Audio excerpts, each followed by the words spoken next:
হে শ্ৰদ্ধাভাজন, সাম্প্ৰতিক অসমৰ সাহিত্য আৰু সামাজিক ক্ষেত্ৰখনৰ এক শ্ৰদ্ধেয় আৰু সমাদৃত ব্যক্তিত্ব আপুনি। স্বকীয় প্ৰতিভা আৰু উৎসৰ্গীকৃত মনোভাৱেৰে সমাজৰ প্ৰতি আগবঢ়াই অহা সেৱাৰ বাবে অকুণ্ঠ শ্ৰদ্ধা আৰু সস্নেহ সন্মানৰ পাত্ৰ আপুনি।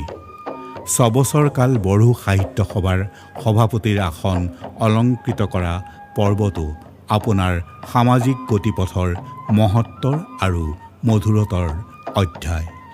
সন্মানীয় পদটিত সমাসীন হৈ আপুনি বিভিন্নজনৰ বাবে বড়ো জনগোষ্ঠীৰ ভাষা, ইতিহাস, সমাজৰ বিষয়ে গৱেষণা আৰু অধ্যয়নৰ পথ প্ৰশস্ত কৰি তোলাৰ লগতে বড়ো ভাষাত প্ৰায় 50খনৰো অধিক ভিন্নধৰ্মী গ্ৰন্থ প্ৰকাশ কৰি অসমৰ সাহিত্যক সমৃদ্ধ কৰি তুলিছে। বড়ো ভাষাৰ বহু মহাবিদ্যালয় প্ৰাদেশিকৰণ আৰু বড়ো ভাষাক সহযোগী ৰাজ্যিক ভাষাৰ স্বীকৃতি প্ৰদানৰ ক্ষেত্ৰত আপোনাৰ নেতৃত্বত বড়ো সাহিত্য সভাই লোৱা পদক্ষেপ শলাগ ল'বলগীয়া।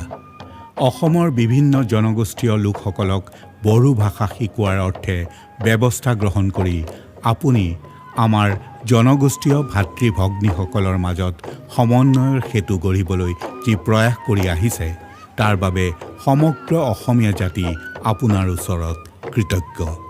সেইদৰে আপোনাৰ সৃষ্টি ইজি মানি, মালু ড্ৰাইভাৰ, বড়ো জাতিৰ উত্তৰণৰ ইতিবৃত্ত আদি গ্ৰন্থ অসমীয়া সাহিত্যলৈ আপোনাৰ উল্লেখযোগ্য অৱদান।